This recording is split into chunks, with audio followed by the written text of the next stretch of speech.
Machiegni kendo riwruok makedo gi masiche mabiro apoya gwenge mag Itumba, Udhiru manyo yo ma ginyalo baro godo pi oula mawuok e udi ma jopiny odakie e gwengego.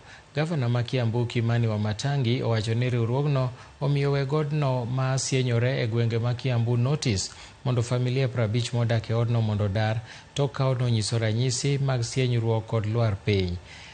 Tim makedo gi masiche mabiro apoya e kaunti ma Kiambu sani koro konyo jogo moyudo midhiero mar pi oula, ka bende gitemo mar golo ohinga kod kunyo mag bugo kama pi oula kale kinde ka kinde.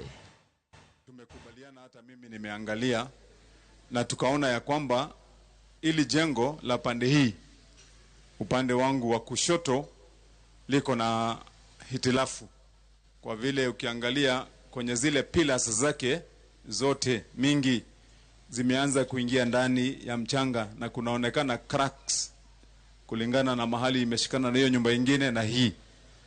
Na kwa vile sasa naye Mungu ametupatia maisha hii, na hii maisha haikuangi na rihaso ama namna gani jameni, na hainanga kubahatisha, na hii huwezi kwenda mahali kwa supermarket useme hii imezeeka ama hii imechukuliwa nataka mpya.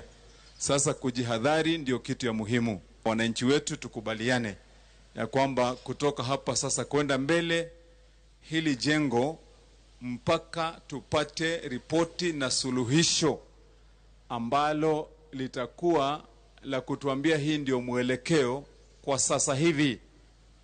Maagizo ni kwamba kila mtu yeyote ambaye amekuwa naishi hapa kwenye hili jengo anafaa ahame mara moja.